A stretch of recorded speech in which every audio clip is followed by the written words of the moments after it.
नमस्कार। मैं शान चौधरी आप सभी फ्यूचर ऑफिसर्स का स्वागत करता हूं। हम लोग 68 बीपीएससी परीक्षा को ध्यान में रखते हुए कुछ जीव विज्ञान के एमसीक्यू हल करेंगे। तो आइए शुरू करते हैं। देखते हैं पहला क्वेश्चन क्या कह रहा है।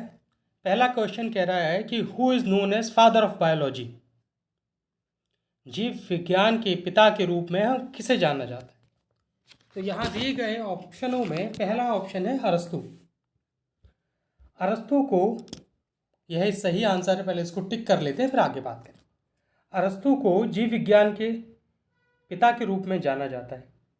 दूसरा ऑप्शन है प्लाटो। प्लाटो को पॉलिटिकल फिलॉसफी के जनक के रूप में जाना जाता है। साथ ही साथ तीसरा ऑप्शन कह रहा है रॉबर्ट हुक। तो रॉबर्ट हुक ने कोशिका की डिस्कवरी की थी, या कह लें सेल को डिस्कवर किया था रॉबर्ट हुक ने। वहीं चौथा ऑप्शन में आपको दिया हुआ है लुइनहॉक। जो लुइनहॉक वैज्ञानिक थे, इन्होंने माइक्रोबायोलॉजी, जो जीव विज्ञान की एक ब्रांच है, उसको खोजा था। तो इनको हम माइक्रोबायोलॉजी के जनक के रूप में जानते हैं। तो आप सभी ये चीज़ ध्यान रखेंगे कि सवाल का जो सही उत्तर है उसके साथ साथ बाकी जो ऑप्शन दिए हुए हैं उन पर भी विचार करेंगे, क्योंकि परीक्षा में ज़रूरी नहीं जो सवाल आपको यहाँ हम लोग अभी बात कर रहे हैं वही सवाल एज सच आ जाए। तो आपको ऑप्शन भी ध्यान रखने हैं। हो सकता है घुमा फिरा के जो सवाल पूछा जाए वो कहीं ना कहीं आपके लिए फ़ायदेमंद सिद्ध हो। तो चलिए अगला सवाल देखते हैं क्या कह रहा है। प्रश्न सरल है, केवल आपको इसमें जानने की ज़रूरत है कि इसका सही उत्तर क्या होना चाहिए। तो चलिए पढ़ते हैं अगला क्वेश्चन क्या है। अगला सवाल आपसे पूछा गया है, who has given cell theory. कोशिका सिद्धांत को किसने दिया। अगर आप लोगों ने जीव विज्ञान पढ़ा है तो शायद आप लोगों को इसका उत्तर मालूम होगा। तो देख लेते हैं। पहला जो ऑप्शन है वो कह रहा है, इसमें दिया हुआ है शील्डन और श्वान। शील्डन और श्वान सही उत्तर यही है इसका। पहले इस पर टिक लगा लेते हैं। शील्डन और श्वान दो अलग अलग वैज्ञानिकों के नाम हैं।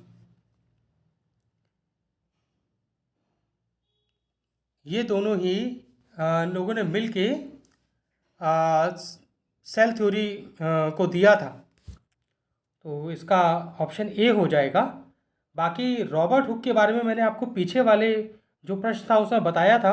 एक बार पुनः मैं इसको बता देता हूँ कि रॉबर्ट हुक को कोशिका की डिस्कवरी के लिए जो जाना जाता है। कार्ल लिनस के बारे में भी हम बात कर ही चुके हैं कि उन्हें माइक्रोबायोलॉजी के पिता के रूप में जाना जाता है। बाकी रॉबर्ट ब्राउन ये नया है, इसके बारे में पीछे हमने बात नहीं की थी। रॉबर्ट ब्राउन जो है वो जाने जाते हैं न्यूक्लियस के डिस्कवरी के रूप में। जो किसी कोशिका के बीच में जो केंद्रक होता है, जिसको हम लोग इंग्लिश में न्यूक्लियस बोलते हैं, उसकी डिस्कवरी, उसको खोजा था रॉबर्ट ब्राउन ने। तो आप एक बार ये जितने वैज्ञानिक आपको बताए जा रहे हैं इनको एक बार ध्यान से देख लेंगे तो अच्छा होगा। ये बार बार प्रश्नों में हर साल घुमा फिरा के पूछे जाते हैं, तो एक बार ध्यान रखिएगा। चलिए अगला देखते हैं क्वेश्चन। अगला क्वेश्चन क्या कहना चाह रहा है। अगला क्वेश्चन कह रहा है, व्हाट इज़ अ सेल। कोशिका क्या है। तो दिए गए 5 ऑप्शनों में है, क्या ये जीवन की सबसे छोटी इकाई है। कहने का तात्पर्य है कि जीवन की शुरुआत जहाँ से हुई है उसकी सबसे छोटी इकाई क्या कोशिका है। दूसरा ऑप्शन कह रहा है ये जीवन की मूल इकाई है। वहीं तीसरा ऑप्शन कहना चाह रहा है कि जीवन की सबसे बड़ी और बुनियादी इकाई है। ऑप्शनों को ध्यान से पढ़िएगा। जीवन की सबसे बड़ी और बुनियादी इकाई है। चौथा ऑप्शन कह रहा है कि उपरोक्त में से कोई नहीं, और पांचवा कह रहा है ए और बी दोनों। ज़रा आप अपने दिमाग पर जोर डालिए और सोचिए। जो कोशिका होती है या सेल जो होता है उसी से जुड़ के आगे टिश्यू बनता है, और फिर वही आगे बढ़ के किसी भी अंग, जो टिश्यू है वो आगे बढ़ के किसी मानव अंग या किसी भी पेड़ या पेड़ पौधे में या किसी जीव में अंग का निर्माण करता है और वो सब अंग मिलके एक शरीर का निर्माण होता है। अगर हम मानव शरीर में भी देख लें तो हमारी जो रक्त कोशिकाएं होती हैं उनसे रुधिर बनता है या रक्त बनता है, जिससे वो पूरे शरीर में रक्त का संचार होता है। तो पहला वाला जो ऑप्शन दिया हुआ है जीवन की सबसे छोटी इकाई, ये सही हो जाएगा। तो इस पर हम टिक लगा लेते हैं। अब देखते हैं दूसरा ऑप्शन क्या कह रहा है। दूसरा कह रहा है जीवन की मूल इकाई है, तो ये भी बात सही है। तो दोनों ऑप्शन सही है। तो इस प्रकार अगर हम देखें तो दो ऑप्शन सही होने की स्थिति में जो आपका ई ऑप्शन है वो कह रहा है ए और बी दोनों।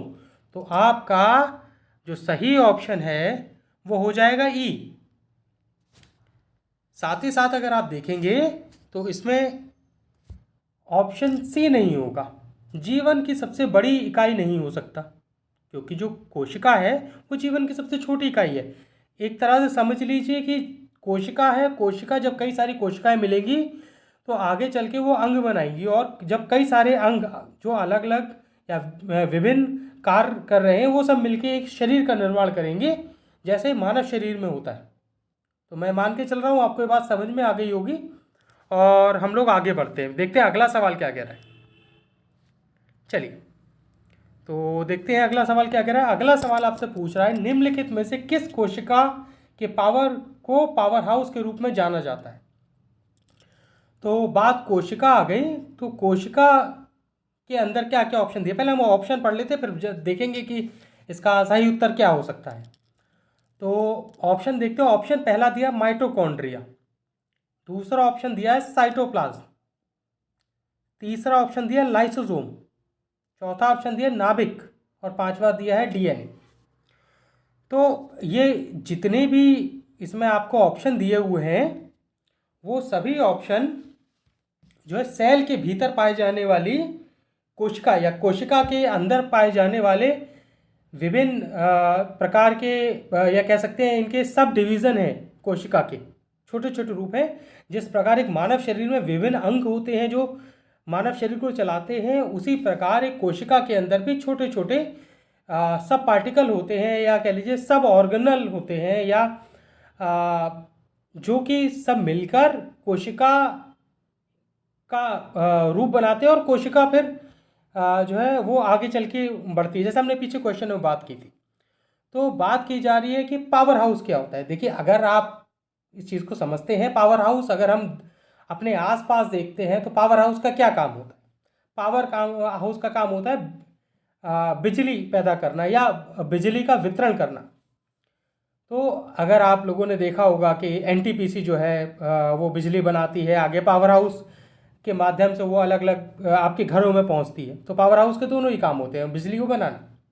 तो अब पूछा ये जा रहा है कि कोशिका में कौन पावर बनाता है, या जो कौन पावर का निर्माण करता है, क्योंकि किसी भी चीज़ को चलने के लिए जो है ऊर्जा की ज़रूरत होती है, और ऊर्जा जो है वो हमें खाने से मिलती है। तो जो कोशिका है वो उस खाने को एब्जॉर्ब करती है या अंदर सोख लेती है, और उसके अंदर एक पार्टिकल है जो जिसका नाम है माइटोकॉन्ड्रिया।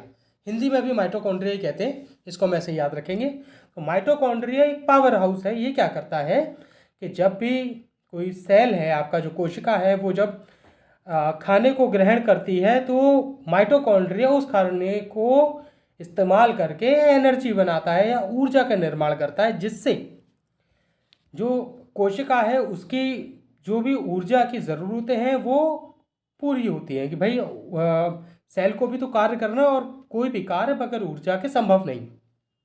अब बाकी तो इसका सही आंसर हो गया माइटोकॉन्ड्रिया। अब इसके बाकी ऑप्शनों पे भी अगर हम नज़र मारें तो अगला ऑप्शन दिया हो साइटोप्लाज्म। अब साइटोप्लाज्म क्या होता है, तो हमारी जो कोशिका है इसको थोड़ा ऐसे देख लेते हैं। मान लीजिए कि ये हमारी एक कोशिका है, और कोशिका के अंदर ये है नाभिक, जिसको हम इंग्लिश में न्यूक्लियस कहते हैं। तो जिस प्रकार आप देख सकते हैं ऑप्शन डी नाभिक हो गया। अभी हम इसके बारे में बात करेंगे, पहले साइटोप्लाज्म कर लेते हैं। तो कोशिका के और नाभिक के बीच में जो तरल पदार्थ है, जिसके अंदर बाकी सब कोशिकाओं के अंदर और जो सब रहता है, जैसे अभी हम पढ़ेंगे आगे या ऑप्शन में देखेंगे कि लाइसोसोम हो गया जो ऑप्शन में दिया हुआ है, या माइटोकॉन्ड्रिया हो गया, या भी हम गोल्गी एपरेटस पढ़ेंगे। वो सब इस साइटोप्लाज्म में पाया जाएगा। साइटोप्लाज्म आपको एक कोशिका के अंदर मिलेगा। जो नाभिकी और के बी नाभिकी और सेल को या कोशिका के अंदर जो तरल पदार्थ पाया जाता है जिसमें ये सब तैरा करते हैं, उनको साइटोप्लाज्म कहते हैं। तो साइटोप्लाज्म नहीं हो सकता, ये एक तरह का आपको तैरने का माध्यम दे देता है।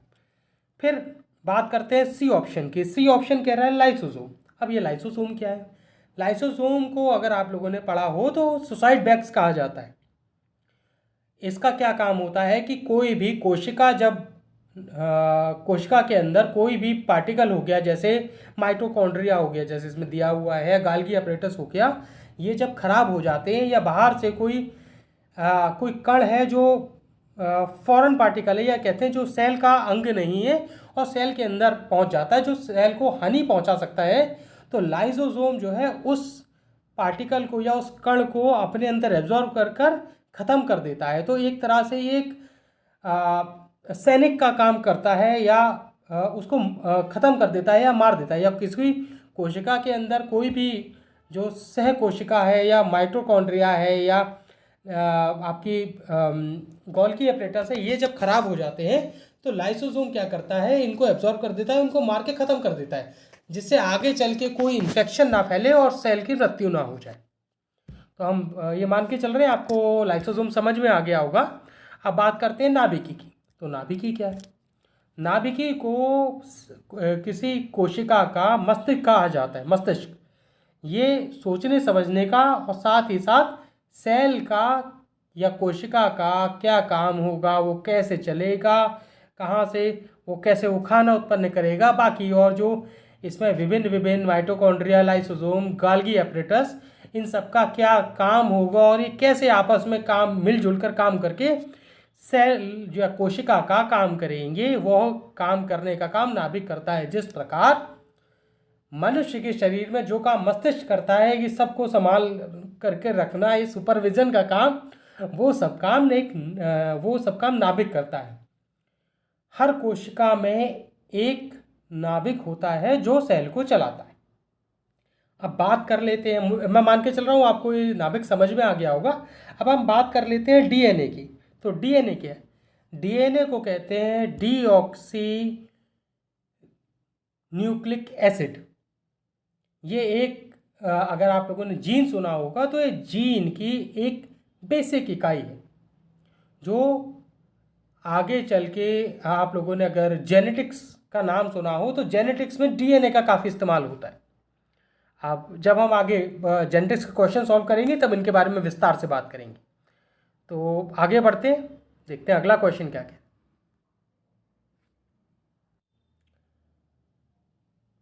आप जैसा देख पा रहे हैं स्क्रीन पर, 2 अक्टूबर से हमारे जीएस के टेस्ट शुरू हो गए। हमारे द्वारा एक ये टेस्ट सीरीज मेन की शुरू की जा रही है, 2 तारीख से शुरू हो गई है। साथ ही साथ दिए गए जो ऑप्शनल है ये भी 1 अक्टूबर से हमारे शुरू हो गए हैं। ये ऑनलाइन भी अवेलेबल है। ये सब्जेक्ट जो है वो है history, geography, PSIR, philosophy, home science, sociology. और दिए गए नंबर पर आप और जानकारी के लिए जो है देख सकते हैं। और 68 BPSC को टारगेट करके ये कोर्स शुरू किया जा रहा है। तो आप लोग अपना जो है इस नंबर पर बात कर लें और आपको जो विशेष जानकारी चाहिए वो आपको उपलब्ध हो जाएगी। तो चलिए देखते हैं 5वां क्वेश्चन क्या कहना चाह रहा है। 5वां क्वेश्चन आपसे पूछ रहा है कि निम्नलिखित में से किस कोशिका को सुसाइड बैग के रूप में जाना जाता है। हम लोगों ने अभी पिछले ही क्वेश्चन में ये चीज़ देखी थी। माइटोकॉन्ड्रिया के बारे में अभी हमने देख लिया था, इसको पावर हाउस बोला जाता है। वहीं साइटोप्लाज्म मैंने अभी आपको बताया ही था पिछले जो है सवाल में कि साइटोप्लाज्म का जो है मेन जो है वो अगर आप देख लें, एक बार दोबारा आपको समझा देते हैं। ये आपका कोशिका है, ये आपकी नाभिकी हो गई और ये बीच में साइटोप्लाज्म पाया जाता है। तो पूछा जा रहा है कि सुसाइड बैग किसे कहते हैं। तो सुसाइड बैग अभी हमने देखा था, suicide bag option C lysosome को कहा जाता है। मैंने अभी आपको बताया था कि लाइसोसोम क्या है, नाभिक क्या है, डीएनए क्या है, साइटोप्लाज्म क्या है, माइटोकॉन्ड्रिया क्या है। मैं मान के चल रहा हूँ आपको ये समझ में आ गया होगा। एक बार आप इसको देख लेंगे दोबारा तो ये क्लियर हो जाएगा। चलिए देखते हैं अगला क्वेश्चन क्या कहना चाह रहा है। अगला क्वेश्चन आपसे पूछ रहा है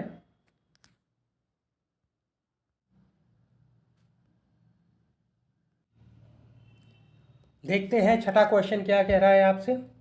छठा क्वेश्चन आपसे कह रहा है निम्नलिखित में से कौन सी कोशिकांग प्रोटीन और लिपिड के परिवहन पैकेजिंग के लिए जिम्मेदार है, या which of the following cell organelle is responsible for transporting and packaging protein and lipid. आप क्वेश्चन को ध्यान से पढ़िए कि कोशिकांग के परिवहन और पैकेजिंग के लिए पूछ रहा है, ना कि कोशिकांग की प्रोटीन बनाने के लिए कौन जिम्मेदार है। तो जैसा कि हमने पीछे जो सवाल किया था उसमें देखा था कि माइटोकॉन्ड्रिया क्या क्या फंक्शन होता है। माइटोकॉन्ड्रिया को हम पावर हाउस के रूप में जानते हैं, तो पहला ऑप्शन नहीं होगा। अब एंडोप्लाज्मिक रेटिकुलम भी कोशिकांग है जो कि प्रोटीन का निर्माण करती है एक कोशिका के अंदर। पर आपसे ये पूछा जा रहा है कि निर्माण नहीं, परिवहन के लिए कौन जिम्मेदार है, तो इसका सही ऑप्शन हो जाएगा option C, Golgi complex. Golgi complex को जिस साइंटिस्ट ने बनाया था उनका नाम था कैमिलियो गोल्गी। क्या नाम था? सी गोल्गी। अगर आप लोग चाहें तो इसको लिख सकते हैं, सी गोल्गी। इन्होंने 1858 में इसको गोल्गी कॉम्प्लेक्स को ढूंढा था, जिनके नाम पर हम लोग गोल्गी कॉम्प्लेक्स को जानते हैं। और गोल्गी कॉम्प्लेक्स का मुख्य काम यही है कि जो प्रोटीन जो एंडोप्लाज्मिक रेटिकुलम एक कोशिका के अंदर बना रहा है उसको उसके गंतव्य तक पहुंचाना। और इसी कारण से हम लोग गोल्गी कॉम्प्लेक्स को एक डाकिया या पोस्टमैन के रूप में भी जानते हैं। तो अगर आपसे आपके परीक्षा में ये प्रश्न पूछा जाता है कि किस कोशिकांग को हम लोग एक डाकिये या पोस्टमैन के रूप में जानते हैं, तो उसका सही ऑप्शन भी गोल्गी कॉम्प्लेक्स ही होगा। आपसे परीक्षा में ज़रूरी नहीं जो सवाल आपसे हम लोग यहाँ अभी इस पर विचार कर रहे हैं या देख रहे हैं वो ऐसा ही पूछा जाए, हो सकता है सवाल थोड़ा घुमा फिरा कर पूछा जाए। तो कोशिश यही रहेगी कि एक एमसीक्यू में मैं आप लोगों के साथ 4 से 5 क्वेश्चन डिस्कस करने की कोशिश करूं कि जिससे ओवरऑल कवर होता जाए। तो मेरे हिसाब से आपको ये सवाल समझ में आ गया होगा और उसका ऑप्शन सी हो जाएगा। चलिए आगे बढ़ते हैं। चलिए अगला क्वेश्चन देखते हैं। अगला क्वेश्चन आपसे क्या पूछ रहा है, which of the following does not contain a cell wall. निम्नलिखित में से किस कोशिका में कोशिका भित्ति नहीं होती है। तो जैसा कि आप लोग जानते हैं कि अगर ये हमारी एक कोशिका है तो दो तरह की जो है कोशिका होती है। एक होती है पादप कोशिका और एक होती है पशु कोशिका, ये जिसे हम इंग्लिश में प्लांट सेल और एनिमल सेल कहते हैं। तो प्लांट सेल और एनिमल सेल या पादप कोशिका और पशु कोशिका में मुख्य भिन्नता यही है कि जो पादप कोशिका होती है उसके चारों तरफ एक सेल मेम्ब्रेन के साथ साथ सेल वॉल भी पाई जाती है। तो जो पादप कोशिका है उसमें एक आपकी जो है सेल वॉल भी होगी और सेल मेम्ब्रेन भी होगी, जबकि जो पशु कोशिका होती है उसमें सेल वॉल नहीं पाई जाती। सेल वॉल केवल और केवल पादप कोशिका में होगी। अगर आपसे सवाल पूछा जाए घुमा फिरा के कि सेल वॉल या सेल मेम्ब्रेन, केवल सेल मेम्ब्रेन किस में पाई जाती है, तो उसका ऑप्शन डी हो जाएगा, पशु कोशिका। और यहाँ से आपसे पूछा जा रहा है कि किस कोशिका में कोशिका भित्ति नहीं होती है, तो इसका सही उत्तर हो जाएगा पशु कोशिका। अब हम इसके बाकी ऑप्शन को भी देख लेते हैं। पादप कोशिका की हम बात कर चुके हैं। जो जीवाणु होता है, बैक्टीरिया होता है, उसमें भी सेल वॉल और सेल मेम्ब्रेन ये दोनों ही पाए जाते हैं। साथ ही साथ जो फंगी होती है या कवक होता है उसमें भी ये दोनों ही पाए जाते हैं। अब चूंकि आपका ए, बी और सी ऑप्शन में सेल वॉल या कोशिका भित्ति होती है तो आपका ऑप्शन ई भी नहीं होगा, केवल ऑप्शन डी हो जाएगा। इस क्वेश्चन को देख ले, कई बार जो है इसमें रिपीट हुआ है, तो आ जाएगा तो इसको आप तुरंत एकदम लगा दीजिएगा, है ना। चलिए देखते हैं अगला क्वेश्चन आपसे क्या पूछ रहा है। अगला क्वेश्चन आपसे पूछा जा रहा है कि निम्नलिखित में से किस कोशिका में केंद्रक मौजूद नहीं होता। तो अभी हमने जैसे पीछे जो है बात की थी कि क्या केंद्रक क्या होता है। अगर ये मान लें कि ये कोशिका है, तो कोशिका के अंदर जो कोशिका का मस्तिष्क है उसको हम केंद्रक के रूप में जानते हैं। और अभी हमने जैसा कहा था कि केंद्रक जो है वो हर कोशिका में मौजूद होता है। पर अगर आप नीचे के ऑप्शन जो दिए गए हैं उसमें अगर आप देखेंगे तो दिए गए हैं यूकैरियोटिक सेल, प्रोकैरियोटिक सेल, पादप कोशिका, ए और बी दोनों, या उपरोक्त में से कोई नहीं। तो आप ये देखिए, पहले इसका सही ऑप्शन लगा लेते फिर बाकी बात की जाएगी। तो इसका सही ऑप्शन इसमें से होगा प्रोकैरियोटिक सेल।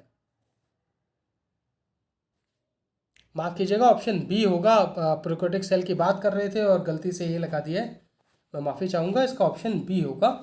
चलिए बात करते हैं। यूकैरियोटिक कोशिका जो होती है, दो प्रकार की कोशिकाएं होती है, एक प्रोकैरियोटिक होती है, एक यूकैरियोटिक होती है। जो जब जीवन की शुरुआत हुई तो जो शुरू में कोशिकाओं का निर्माण हुआ वो प्रोकैरियोटिक सेल होती थी। प्रोकैरियोटिक सेल को हम यहाँ देख लेते हैं। ये अगर एक प्रोकैरियोटिक सेल है तो इसमें क्या होता था कि इसमें केंद्रक मौजूद नहीं होता था, ठीक है। वहीं जो यूकैरियोटिक कोशिका है वो कुछ इस प्रकार की होती है, जैसा हम इधर देख रहे हैं सीधे हाथ पर, और उल्टे हाथ पर एक प्रोकैरियोटिक सेल कोशिका होती है। अब जो आपकी यूकैरियोटिक सेल है वो समय के साथ जो हमारी नई जो चेंजेस हुए तो प्रोकैरियोटिक सेल से हमारा यूकैरियोटिक सेल बना। तो यूकैरियोटिक सेल में ये मौजूद होती हैं, वहीं प्रोकैरियोटिक सेल में इनका अभाव होता है। तो इसका सही ऑप्शन हो जाएगा आपका बी। पूछा जा रहा है नहीं होता है। साथ ही साथ आप देखते हो ऑप्शन सी कि पादप कोशिका। तो पादप कोशिका भी अभी हम बात करके आए हैं कि पादप कोशिका जो है वो यूकैरियोटिक कोशिका के नीचे ही आती है, तो ऑप्शन सी नहीं होगा। और ए और बी में से भी हम देख चुके हैं कि यूकैरियोटिक कोशिका जो है उसमें केंद्रक मौजूद होता है, जबकि प्रोकैरियोटिक में एक केंद्रक मौजूद नहीं होता। तो डी ऑप्शन नहीं जो है वो भी गलत हो जाएगा। साथ ही साथ उपरोक्त में से कोई नहीं होने का कोई जो है मेरे ख्याल से सवाल नहीं उठता है, क्योंकि प्रोकैरियोटिक और यूकैरियोटिक दोनों ही अलग अलग हैं, तो दोनों में से कोई एक ही होगा। और मैं मान के चल रहा हूँ आपको ये बात समझ में आ गई होगी। चलिए आगे बढ़ते हैं। तो चलिए आगे बढ़ते हैं, देखते हैं। जैसा कि आप देख पा रहे हैं स्क्रीन पर, हमारे 2 अक्टूबर से जीएस टेस्ट और क्लास शुरू हो गए हैं, और दिए गए नंबर पर आप लोग और जानकारी के लिए देख सकते हैं। ये सारे कोर्सेज़ जो हैं वो 60th बीपीएससी को ध्यान में रख के बनाए गए हैं। तो आप लोग चाहें तो जो इस नंबर पर जानकारी के लिए बात कर सकते हैं। आगे देखते हैं अगला क्वेश्चन क्या कहना चाह रहा है। अगला क्वेश्चन आपसे पूछ रहा है, which of the following organism does not have a cell. ऐसा निम्नलिखित में से ऐसा किस जीव में कोशिका ही नहीं होती है। तो क्वेश्चन आपने पढ़ा, अब हम इसको देखते हैं क्या है क्वेश्चन के दिए गए आपके ऑप्शन। दिए गए ऑप्शन हैं आपके, पहला है वायरस, क्या ये बैक्टीरिया है, क्या ये कवक है, क्या ये शैवाल है, क्या ये प्रोटोजोआ है। तो देखकर बताइए क्या हो सकता है। चलिए, जिन लोगों ने बता दिया है, देख लिया है, बहुत अच्छी बात है। जिन लोगों को नहीं आता है उसके लिए हम बात करते हैं इसमें कि जो वायरस होता है, जैसा कि अभी आपने देखा भी होगा कि जो अभी कोविड हमारे यहाँ फैला था, वो जिस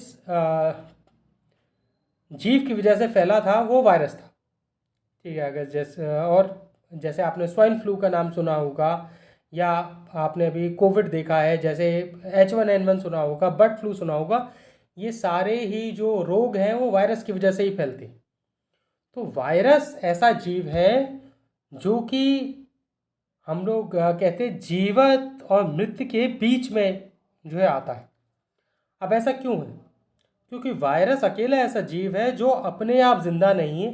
वो तब तक जिंदा नहीं है जब तक वो किसी के ऊपर जो है नहीं रहता है, या इसको एक तरह का परजीवी कहते हैं। तो इंग्लिश में हम लोग कहते हैं होस्ट। जब तक वायरस के पास एक होस्ट नहीं होता वो मृत होता है। वो अपने आप को जो है इस तरह रखता है कि जैसे ही उसको अनुकूल परिस्थितियाँ मिलती हैं वो जो है अपना जो होस्ट है उसके ऊपर जाके चिपक जाता है और बहुत तेज़ी से अपनी संख्या बढ़ाने लगता है। तो ये होता है वायरस। बाकी बैक्टीरिया जो होता है, या कवक है, या शैवाल है, या प्रोटोजोआ है, ये सभी जो है इसमें जीव में कोशिका होती है, जबकि वायरस जो है इसमें कोशिका नहीं होती। तो अगर आपसे सवाल पूछा जाता है कि किस में कोशिका होती है, तो नीचे से 4 जो ऑप्शन दिए हुए इन सभी में कोशिका मौजूद होती है, जबकि अकेला वायरस ही ऐसा है जिसमें कोशिका मौजूद नहीं होती। तो इसको ध्यान कर लीजिएगा। अभी कोविड निकल के गया है, हो सकता है ये सवाल आपके परीक्षा प्रश्न पत्र में पूछा जाए। तो आगे देखते हैं। तो आइए अगला क्वेश्चन देखते हैं क्या कहना चाह रहा है। अगला क्वेश्चन आपसे पूछ रहा है कि which of the following cell is found in the brain. निम्नलिखित में से कौन सी कोशिका मस्तिष्क में पाई जाती है। दिए गए आपके ऑप्शंस हैं। पहला है न्यूरॉन, दूसरा है एल्वेओली, तीसरा है सी नेफ्रॉन, डी एपिथेलियल सेल, या ई बोथ ए एंड सी। तो हम लोग इसको देखेंगे। पहले अगर आप लोगों ने पढ़ा हो तो इसका सही ऑप्शन न्यूरॉन हो जाएगा। अब देख लेते हैं। जो मस्तिष्क होता है उसमें कुछ जो सेल होता है मस्तिष्क का, वो कुछ इस प्रकार का होता है जिसमें इस तरह के डेंड्राइट और एक्सन पाए जाते हैं।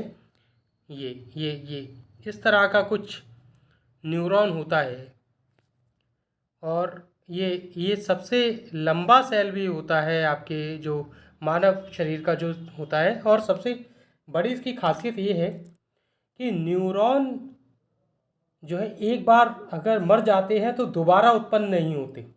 बाकी जितने भी सेल हैं वो समय के साथ मानव शरीर में मरते हैं, साथ में उत्पन्न भी होते हैं। बट एक न्यूरॉन ही ऐसा है जो जब आदमी का जब बच्चे का जन्म होता है उस टाइम जितने न्यूरॉन बनते हैं उतने ही जीवन भर रहते हैं। ये आगे चलकर ना बढ़ते हैं, कम हो सकते हैं। तो जो हम लोग सुनते हैं कि ब्रेन डेड हो गया कोई, या हमने सुना होगा कि ब्रेन डेड हो गया, तो उसका मतलब है उसके न्यूरॉन के बीच में अब कोई गतिविधि नहीं है। अब ये न्यूरॉन जो है ये आपस में जुड़े रहते हैं और इन्हीं से एक इलेक्ट्रिकल सिग्नल पास होता है जिसकी वजह से इंफॉर्मेशन या सूचना का संचार मस्तिष्क में होता है, एक से जुड़े। ये देख रहे हैं आप डेंड्राइट्स, इनके थ्रू होता है। तो जो न्यूरॉन है ये मानव शरीर का सबसे लंबा सेल भी होता है। ये इसका बीच में ये नाभिकी होती है। ठीक है। अब अगला ऑप्शन क्या कह रहा है, एल्वेओली। तो जो हमारी लंग्स होती है फेफड़ों में एल्वेओली पाया जाता है, ना कि मस्तिष्क में। तो जो एल्वेओली है ये एक तरह से एक आप समझ लीजिए डंडे में एक छोटा सा आगे गुब्बारा लगा हुआ है। ये गुब्बारा है और इधर से ये आपका फेफड़े से जुड़ा हुआ है, इधर से हवा आ रही है।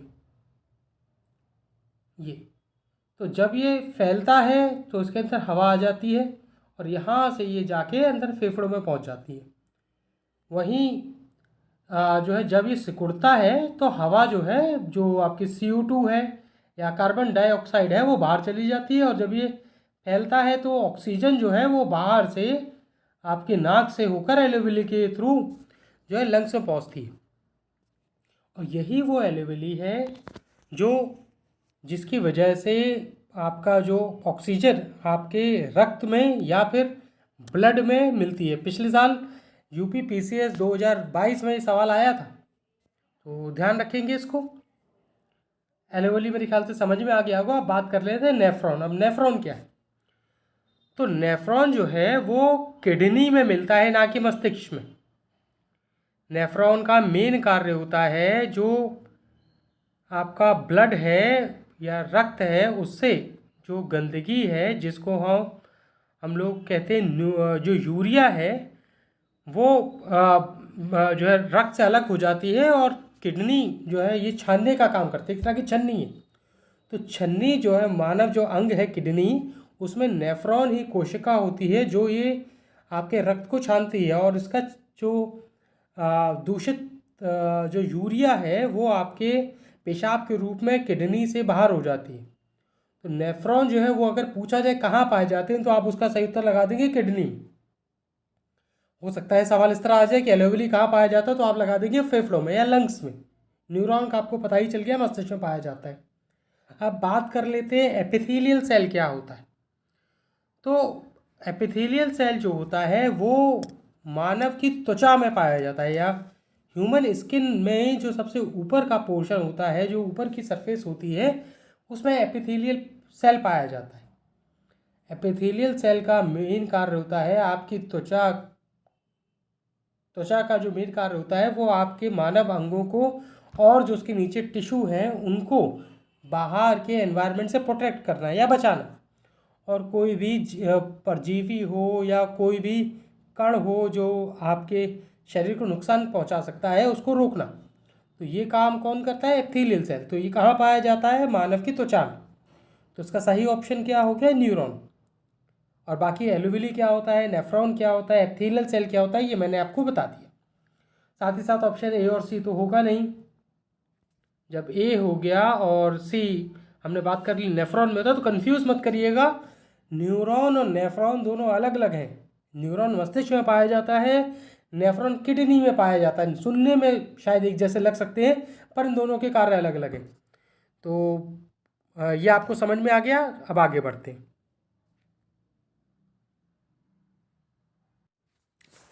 तो देखते हैं अगला क्वेश्चन आपसे क्या कह रहा है। अगला क्वेश्चन आपसे पूछ रहा है which of the following statement is true about cell theory. अभी सेल थ्योरी हमने पीछे देखा था कि जो सेल थ्योरी है वो किसने दी थी? शील्डन और श्वान ने। तो उसी से एक सवाल मिलता जुलता है कि कोशिका सिद्धांत के बारे में निम्नलिखित में से कौन सा कथन सत्य है। सवाल को ध्यान से सुनिएगा, कौन सा कथन सत्य है ये पूछा जा रहा है। तो दिया हुआ इसमें ऑप्शन है, इनको पढ़ लेते हैं एक बार। यह कवक पर लागू नहीं होता। अभी हमने देखा था कि कवक क्या होता है। जो आप लोगों ने देखा होगा कि जैसे अभी बारिश का मौसम है, तो बारिश में आप अगर कोई अपना खाने का सामान अगर बाहर रख देते हैं फ्रिज के बाहर निकाल के, तो उसमें 1 से 2 दिन के बाद कुछ काली एक परत जम जाती है। आप अगर ब्रेड या रोटी निकाल के रख दें, वो जो काली परत जम जाती है उसके ऊपर, उसको हम लोग कवक कहते हैं। तो जो काली परत जम जाती है वो एक प्रकार की कवक है। कवक कई प्रकार की होती हैं। कभी कभी अगर आपने देखा हो तो जो फफूंद जैसे कहते हैं हम लोग, देखते हैं बरसात के मौसम में जो है पेड़ों के ऊपर एक सफ़ेद फफूंद जम जाती है, या मशरूम जो होता है वो भी एक प्रकार का कवक ही है, जिसको कुछ लोग खाते भी हैं। तो ये कवक आपको समझ में आ गया है। अब आगे देखते हैं। ये पूछ रहा है कि कोशिका सिद्धांत के बारे में निम्नलिखित में कौन सा सत्य नहीं है। तो कोशिका सिद्धांत के बारे में हम लोग कवक के बारे में पढ़ते हैं। अब कोशिका सिद्धांत के अंदर हम लोग जिसको पढ़ते हैं उसमें आता है आपका बैक्टीरिया आता है, उसमें आपका एल्गी आता है जिसको हम शैवाल भी बोलते हैं, उसमें प्रोटोजोआ आता है, उसमें कवक आता है। उसमें कौन नहीं आता है? वो है आपका वायरस। तो पहले सही जो ऑप्शन है उसको लगा लेते हैं, बाकी आगे बात करेंगे। अब वायरस क्यों नहीं होता है इसको जान लेना बहुत ज़रूरी। अभी हमने जैसे पीछे बात की थी कि जो वायरस होता है वो एक प्रकार का परजीवी है, जो कि जब तक उसको अपना होस्ट नहीं मिलता वो जिंदा नहीं होता। तो जब वो किसी के ऊपर वो वायरस जो होता है वो हमेशा आश्रित होता है, वो स्वयं यह कोई कार्य नहीं करता। जब वो परजीवी मिल जाता है तो वो तेज़ी से अपनी संख्या में वृद्धि करता है, और जब तक इसको होस्ट नहीं मिल जाता ये किसी काम का नहीं है। तो चूंकि ये अपने आप में कोई कार्य नहीं करता है तो इसको हम लोग सेल थ्योरी या कोशिका सिद्धांत में लागू नहीं होता वायरस के ऊपर। जबकि जो रोगाणु हैं, तो रोगाणु जो होते हैं उसमें कवक से भी रोग फैलता है। आपने देखा होगा जो मानव है उसमें खुजली हो जाती है शरीर पर, या आपके फंगस हो जाती है कई बार, सर में भी कई बार सफ़ेद फंगस हो जाती है। वो सब कवक उसके लिए जिम्मेदार है। तो रोगाणुओं में कवक भी आते हैं। अब देख लेते हैं एल्गी या शैवाल। तो आपने देखा होगा जो तालाब वगैरह होते हैं उनके ऊपर एक हरी जब परत जम जाती है, या घरों के छत पर भी बरसात में आपने देखा होगा कोनों में सफ़ेद काई जैसी जम जाती है, उसको हम शैवाल की तरह देखते हैं। तो शैवाल जो है वो बहुत छोटे छोटे जो है कण होते हैं, जो काफ़ी मिलने के बाद आपको काफ़ी बड़ा दिखाई देता है। तो वो असल में शैवाल होता है। तो शैवाल भी जो है आपके सेल थ्योरी या कोशिका सिद्धांत के अंतर्गत आते हैं। तो इनके ऊपर भी लागू होगा, रोगाणुओं पर भी, क्योंकि रोगाणुओं में आपके प्रोटोजोआ भी आते हैं। प्रोटोजोआ से अब कौन कौन सी बीमारियां होती हैं? तो जो आपका मलेरिया है, जो कि प्लाज्मोडियम जो प्रोटोजोआ है उससे फैलता है, तो वो एक तरह का रोगाणु है, तो प्रोटोजोआ उसके अंदर आता है। तो जो है रोगाणुओं पर लागू होगा ये आपका कोशिका सिद्धांत। इसी प्रकार शैवाल पर हमने बात कर ही ली, और प्रोटोजोआ का अभी हमने आपको एग्जाम्पल दिया प्लाज्मोडियम। तो एक वायरस ही ऐसा है जो आपके ऑप्शन दिए हुए हैं जिन पर कोशिका सिद्धांत नहीं लागू होता। इसको ज़रा ध्यान से देख लीजिएगा। अभी कोविड आके चुका है, तो वायरस के ऊपर कोई ना कोई प्रश्न आने की संभावना बढ़ जाती है। तो कृपा करके इसको देख लीजिएगा। आपके जो रोगाणु हो गए या आपके कोशिका सिद्धांत, ये अति महत्वपूर्ण है। तो मेरे ख्याल से आपको समझ में आ गया होगा। अब इस पर आगे बढ़ा जाए, देखते हैं अगला प्रश्न आपसे क्या पूछा जा रहा है। तो देखते हैं, आप सभी लोगों की जो मेंस पेपर बीपीएससी का होना है उसके लिए हम लोगों के द्वारा ये जो दिए गए ऑप्शंस, आपको ऑप्शनल सब्जेक्ट दिए गए हैं, जिसमें हिस्ट्री है, ज्योग्राफी है, पीएसआईआर है, फिलॉसफी है, होम साइंस है, आपका सोशोलॉजी है। इन सभी की जो क्लासेस हैं ये 2 अक्टूबर से शुरू हो गई हैं। रोज़ क्लासें होंगी, इसमें आपको नोट्स भी मिलेंगे, क्लास होगी और आंसर राइटिंग भी कराई जाएगी। ये आपको ऑनलाइन भी अवेलेबल है, और दिया गया जो ये नंबर है इस पर आप कॉल करके और अधिक जो जानकारी प्राप्त कर सकते हैं।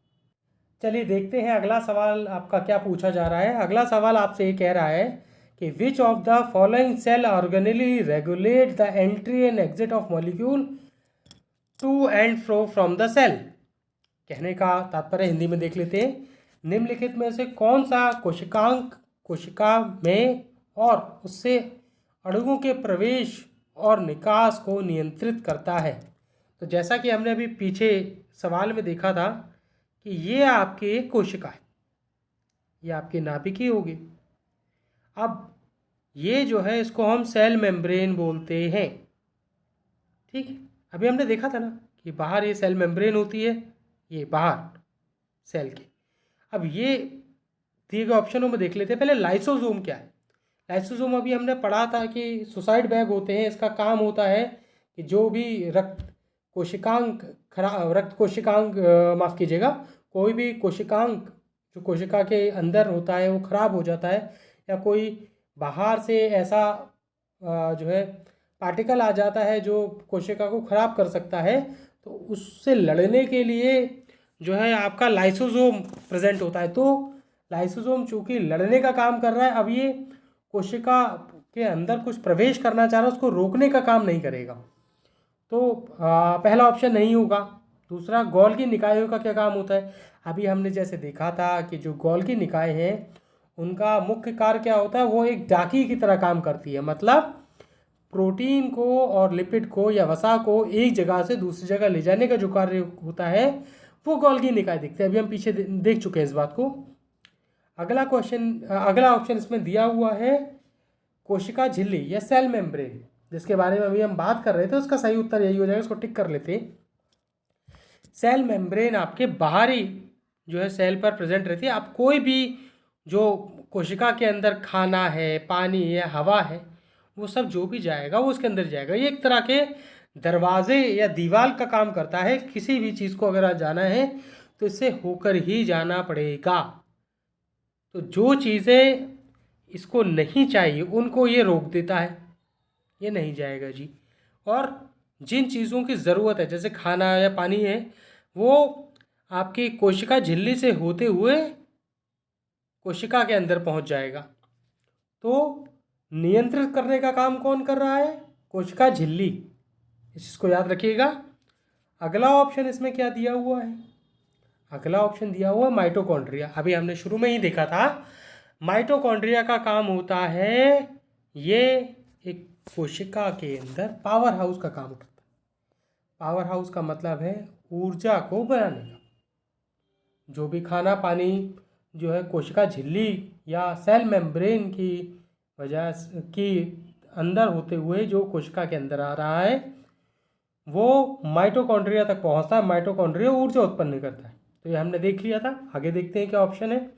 अगला ऑप्शन कह रहा है परमाणु झिल्ली। अब ये परमाणु झिल्ली क्या? तो परमाणु झिल्ली ये आपका न्यूक्लियर मेम्ब्रेन को कहते हैं। नाभिकी जो है इसके चारों तरफ भी एक झिल्ली पाई जाती है जिसको हम न्यूक्लियर मेम्ब्रेन कहते हैं और इसके अंदर होता है न्यूक्लियोलस। तो यहाँ पर हो गई सेल मेम्ब्रेन और न्यूक्लियस के ऊपर हो गई होगी न्यूक्लियस मेम्ब्रेन। तो पूछ रहा है कोशिका के ऊपर, ठीक है, न्यूक्लियस या नाभिकी के ऊपर नहीं, नाभिकी जो है वो कोशिका का कोशिकांग है, ठीक है। तो सही उत्तर इसमें हो जाएगा कोशिका झिल्ली। इसमें कंफ्यूज मत करिएगा कि कोशिका झिल्ली और परमाणु झिल्ली में। कोशिका झिल्ली अंदर रहती है, परमाणु झिल्ली बाहर रहती है, इस चीज़ को ध्यान रखिएगा, है ना।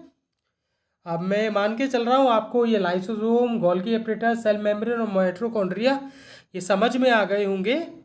तो देखते हैं अगला सवाल क्या है और इसको चलिए देखते हैं। आपका 13वां प्रश्न आपसे क्या पूछ रहा है। 13वां प्रश्न आपसे कहना चाह रहा है कि which of the following cell organelle is involve in storage of food required for a cell to survive. Hindi में देख लेते हैं। निम्नलिखित में से कौन सी कोशिका के जीवित रहने के लिए आवश्यक भोजन और अन्य पोषक तत्वों के भंडारण में शामिल होता है। एक बार फिर से पढ़ लेते हैं इसे। देखिएगा इसमें कह रहा है कि आवश्यक भोजन और अन्य पोषक तत्वों के भंडारण या storage of food required for a cell to survive. पूछा ये जा रहा है कि किसी भी कोशिका के अंदर जो फूड होता है या भोजन होता है उसका भंडारण या स्टोरेज कहाँ होता है। क्योंकि अभी जैसा कि हमने पीछे बात की थी कि किसी भी कोशिका को कार्य करने के लिए भोजन की आवश्यकता होती है। जिस प्रकार हम लोग भी खाना खाते हैं उस तरह सेल को भी, कोशिका को भी पोषक तत्वों की ज़रूरत होती है। तो कहीं ना कहीं जो भी आप खा पी रहे हैं वो सेल में जा रहा है या कोशिका में जा रहा है और वो सेल मेम्ब्रेन या भी हमने पीछे देखा था कोशिका झिल्ली के बारे में, उसके माध्यम से सेल तक के अंदर पहुंचता है। सेल के अंदर पहुंचने के बाद जो है वो कहीं ना कहीं स्टोर करके रखा जाएगा। जैसे हम लोग घर में भी देखते हैं कि घर से हमारे जो राशन आता है वो संभाल के पहले हमारे यहाँ कहीं ना कहीं रख दिया जाता है और जब जब हमें ज़रूरत पड़ती है तो उसमें से हम अपने आवश्यकता अनुसार इस्तेमाल कर लेते हैं। उसी प्रकार सेल में भी जब, अब ऐसा तो है नहीं कि जब हम सारा दिन कुछ ना कुछ खाते रहें। हम लोग एक जो है 3 पहर का भोजन करते हैं। जो भी खाना होता है वो हमारे शरीर में जो है या कह लें जो है कोशिका के अंदर संभाल के रख लिया जाता है, उसका भंडारण होता है या फूड जो है वो स्टोरेज होता है। तो अब कहीं ना कहीं वो संभाल के जहाँ रखा जाता है उसको देख लेते हैं। ये पूछा जा रहा है आपसे माइटोकॉन्ड्रिया क्या है। ये हम लोग बड़े अच्छे से पीछे जो प्रश्न है उनमें जान चुके हैं कि माइटोकॉन्ड्रिया का क्या कार्य होता है। इसी प्रकार लाइसोसोम का क्या काम होता है, इसको हम सुसाइड बैग भी बोलते हैं, ऐसे हमने बात की थी। माइटोकॉन्ड्रिया को हम लोग पावर हाउस बोलते हैं, ये भी हम बात कर चुके हैं। अब बात आ रही है वैक्यूल्स की या रिक्तिकाएँ क्या होती हैं। सही ऑप्शन पहले लगा लेते, यही होगा। तो ये अगर हमारी मान लें कि रक्त कोशिका है, इसके अंदर अगर आप देखें ना छोटे छोटे से ये थैली जैसी चीज़ें होती हैं, ये हमारे बीच में नाभिकी। तो जो भी खाना आता है वो इनमें भर जाता है। इन सब जो आपका प्लांट सेल होता है या एनिमल सेल होता है, दोनों में ही ये वैक्यूल पाए जाते हैं। अब ये जो वैक्यूल होते हैं ये भी 2 प्रकार के होते हैं। एक होता है फूड वैक्यूल और एक होता है एयर वैक्यूल। जो फूड वैक्यूल होता है इसका काम होता है खाने को रखना, जैसे कि नाम से पता चल रहा है। और जो एयर वैक्यूल होता है उसका काम होता है जो भी ऑक्सीजन की रिक्वायरमेंट होती है, जैसे हम लोगों को, उस तरह सेल को भी या कोशिका को भी ऑक्सीजन की रिक्वायरमेंट होती है। जो एयर वैक्यूल होता है वो हवा को अपने अंदर जमा करके रख लेता है। और दोनों ही, चाहे आपका प्लांट सेल हो चाहे एनिमल सेल हो, या ठीक है कि पादप की कोशिकाएं हो या जीव कोशिकाएं हो, दोनों में ही ये वैक्यूल्स पाई जाती। केवल मामूली अंतर ये है कि जो प्लांट सेल है उसमें ये जो वैक्यूल है इसकी संख्या कम होती है, पर इनका जो आकार होता है वो काफ़ी बड़ा होता है। वहीं जो जीव कोशिकाएं होती हैं या जो एनिमल सेल होता है उसमें इन कोशिकाओं का जो आकार है वो छोटा होता है, साथ ही साथ इनकी संख्या ज़्यादा होती है। तो ये इसका जो है मेन डिफरेंस है। मैंने आपको बता दिया कि जो है आपका पादप कोशिका और जो आपका जीव कोशिका है उसमें क्या फ़र्क है। अगर हम वैक्यूल्स की बात करें, वैक्यूल्स प्राय दो प्रकार के होते हैं, फूड वैक्यूल और एयर वैक्यूल, और इनका काम होता है भंडारण करना, जिससे आपकी जितनी भी कोशिकांग हैं कोशिकाओं में, उनको जब जब पानी की, हवा की या खाने की ज़रूरत होती है तो उस प्रकार से यहाँ भंडारण रहता है, वो अपनी सुविधा अनुसार इसमें से लेते रहते। अब नीचे बात करते हैं अगला ऑप्शन क्या दिया हुआ है। अगला ऑप्शन दिया हुआ है सेल मेम्ब्रेन या कोशिका झिल्ली। तो अभी हमने बात की थी कि जो सेल मेम्ब्रेन है वो आपकी बाहरी त्वचा है एक सेल की, एक झिल्ली है जिससे कोई भी खाना या पानी सेल के अंदर पहुंचता है, चारों तरफ होती है इस तरह से, देख सकते हैं। अभी हमने विस्तार पूर्वक इसके बारे में बात की थी। तो ये क्या है, एक तरह का दरवाज़ा है। जैसे हमारे घर में होता है कि कोई भी चीज़ बाहर से आएगी तो दरवाजे के थ्रू ही आएगी या दरवाजे के द्वारा ही आएगी, उस प्रकार ये है, एक तरह से ये रुकता है, आप पहरेदार कह सकते हैं। तो ये ऑप्शन नहीं होगा क्योंकि पूछा है भंडारण क्या होता है। गोल्गी निकाय क्या है, ये भी हमने देखा ही था पीछे सवालों में कि गोल्गी जो बॉडीज़ हैं इनका मुख्य काम एक तरह से ये आपका जो लिपिड्स हैं और उनको बनाता भी है, साथ साथ प्रोटीन को ले जाने का काम भी करता है। तो एक तरह से ये पोस्ट मास्टर का काम करता है। अभी हमने पीछे बात की थी इस बारे में, तो मैं मान के चल रहा हूँ आपको ये सवाल समझ में आ गया होगा। अब इसमें आगे देखते हैं कि आगे क्या पूछा।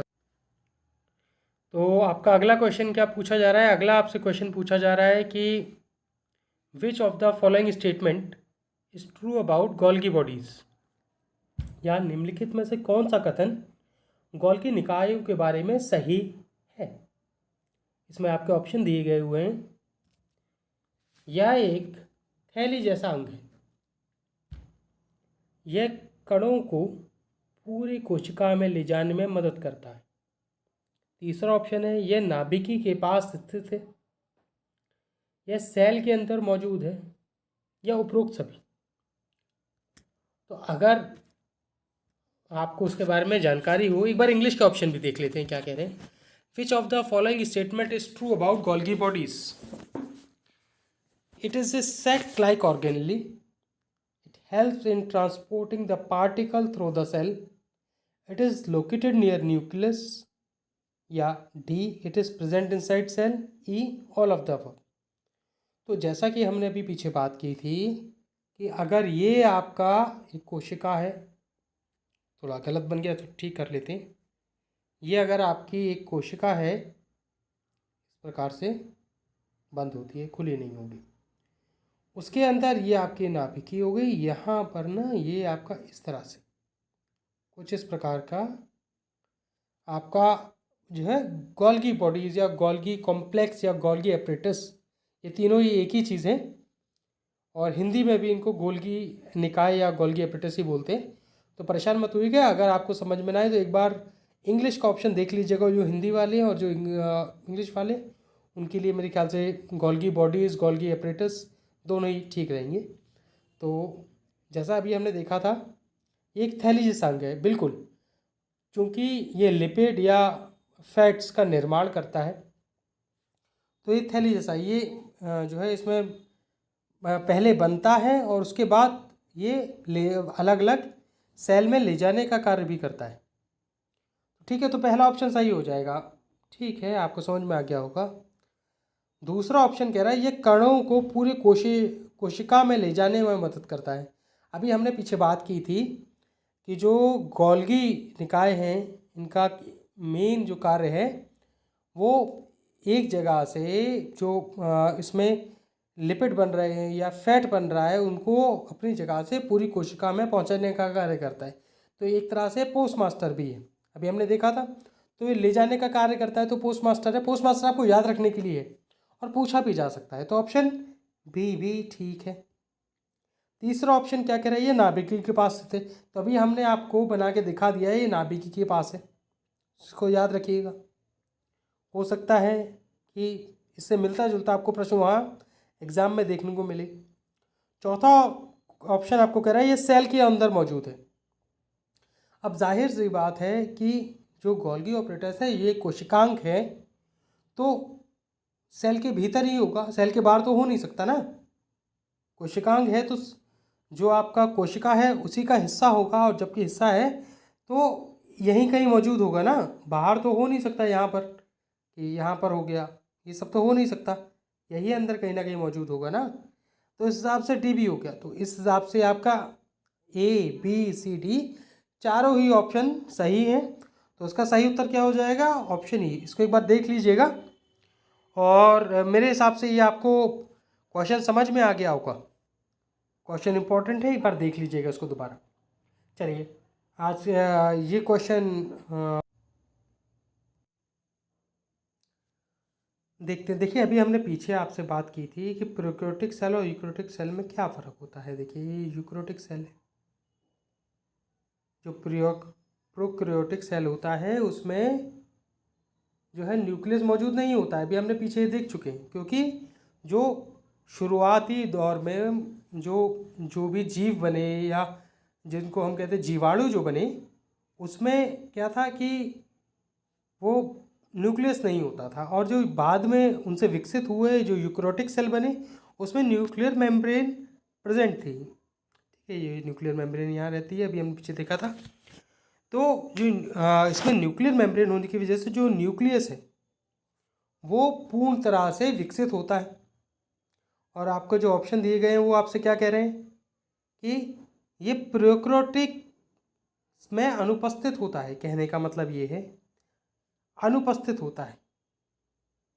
ठीक है, सही तो कह रहा है ना, मौजूद नहीं है अनुपस्थित नहीं है, दोनों एक ही बात है। ज़रा ऑप्शन को ध्यान से पढ़िएगा, गलती मत कर दीजिएगा। तो ये ऑप्शन सही हो जाएगा।